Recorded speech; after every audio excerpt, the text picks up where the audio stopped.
बिस्मिल्लाहिर्रहमानिर्रहीम। आज हमारी एक्सरसाइज है 2.10। क्वेश्चन नंबर 1 कहा है फैक्टराइज द फॉलोइंग एक्सप्रेशन। तो फैक्टराइज द फॉलोइंग एक्सप्रेशन जो है, पहला क्वेश्चन है 9 - x स्क्वायर। इसको सोल्व करने से पहले हमें ये फार्मूले के मुताबिक इस फार्मूले को याद करना लाजमी है। a square minus b square is equal to a plus b और a माइनस बी। अब जो क्वेश्चन दिया हुआ है इसको हमने इस फॉर्म में लेकर आना है, यानी a का स्क्वायर माइनस b का स्क्वायर। यूँ समझ लें ये a है, ये माइनस और ये b स्क्वायर। a स्क्वायर हमने बनाने के लिए हम 9 को लिख सकते हैं 3 का स्क्वायर, लिख दिया 3 का स्क्वायर माइनस x स्क्वायर। अब ये इस फॉर्म में कन्वर्ट हो गया। जब इस फॉर्म में कन्वर्ट हो गया तो इस फॉर्म को इस फार्मूले के अकॉर्डिंग हम यूँ लिख सकते हैं a प्लस बी और a माइनस बी। यूँ समझ लें कि ये सारी वैल्यू हमारे पास a है और ये सारी वैल्यू b है। a का स्क्वायर माइनस b का स्क्वायर बन गया फार्मूला। जब फार्मूला कंप्लीट हो गया तो इसको हम फार्मूले को खोल देंगे। इसको लिख सकते हैं यानी कि 3 प्लस x यानी कि a प्लस b और a माइनस b। a की वैल्यू इधर 3 है हमारे पास और b की वैल्यू x है।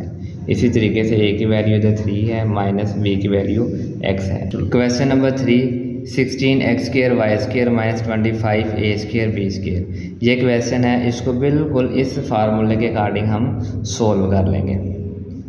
16 को मैंने 16x वाई इनका होल स्क्वायर ले लेंगे। होल स्क्वायर कैसे लेंगे?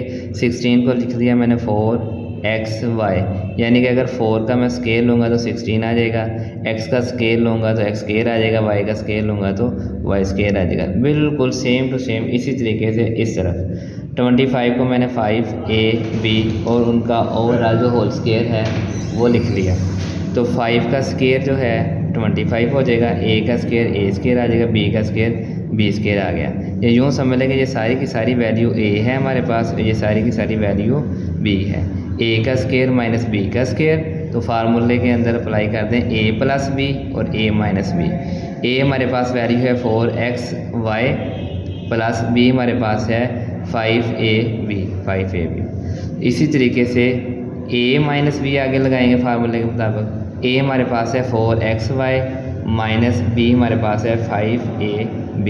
तो इस तरीके से इस एक्सप्रेशन को हमने इस फार्मूले के अकॉर्डिंग इसके फैक्टर में कन्वर्ट कर दिया। अब बिल्कुल इसी तरीके से question number 8 5x cube minus 45x। अब इनके अंदर कांस्टेंट भी कॉमन आ रहा है और वेरिएबल जो है वो भी कॉमन आ रहा है। तो हम क्या लेंगे, पहले 5x इन दोनों में कॉमन ले लेंगे। जब 5x इस वाली टर्म से हम कॉमन लिया तो अंदर बच गया x square minus same as 5x x by चला गया तो 5 का टेबल कितनी टाइम्स पढ़ेंगे तो 45 आएगा। तो 5 9 45। यहाँ तक तो क्लियर हो गया। अब ये 5x बाहर सेम एज वैसे का वैसे रहेगा। अब हमारे पास फार्मूले के अकॉर्डिंग a का स्क्वायर माइनस b का स्क्वायर नहीं है, तो b का स्क्वायर बनाने के लिए हम क्या करेंगे, 9 को लिख सकते हैं 3 का स्क्वायर, तो 3 का स्क्वायर। अब ये फार्मूले के अकॉर्डिंग बन गया a का स्क्वायर माइनस b का स्क्वायर। तो इसको जब हम खोल लेंगे फार्मूले को तो ये बन जाएगा a प्लस बी और a माइनस बी। तो इसके अंदर भी a हमारे पास है x और b हमारे पास है 3। तो इस तरीके से इस क्वेश्चन की फैक्टराइजेशन जो है वो हमने कर दी। अब क्वेश्चन नंबर 11 अब question number 11 x minus 9 over 5 का whole square minus 36 over 25 y का होल स्क्वायर। बिल्कुल सेम टू सेम यही क्वेश्चन, यही फार्मूला यूज़ करके हम इसको सोल्व कर लेंगे। हमारे पास फार्मूला है a square minus b square is equal to a plus b और a माइनस बी। a का स्क्वायर तो ऑलरेडी ये सारी की सारी जो वैल्यू समझ लें कि ये हमारे पास a है। अब b का स्क्वायर जो है वो बना नहीं हुआ, तो b का स्क्वायर हम कैसे बनाएंगे, 36 का स्क्वायर रूट लेंगे तो 6 आ जाएगा, 25 का लेंगे तो 5 आ जाएगा, y का लेंगे तो इनका होल स्क्वायर बनाने के लिए मैंने 36 को लिख लिया 6, 25 को 5 और y का स्क्वायर है y, और इन सब का होल स्क्वायर बन गया। क्योंकि 6 का स्क्वायर लेंगे तो 36 आ जाएगा, 5 का स्क्वायर लेंगे तो 25 आ जाएगा, y का स्क्वायर लेंगे तो y स्क्वायर आ जाएगा। अब यूँ समझ लेंगे ये सारी की सारी वैल्यू a बन गई हमारे पास a का स्क्वायर माइनस ये सारी की सारी वैल्यू हमारे पास b बन गई b का स्क्वायर।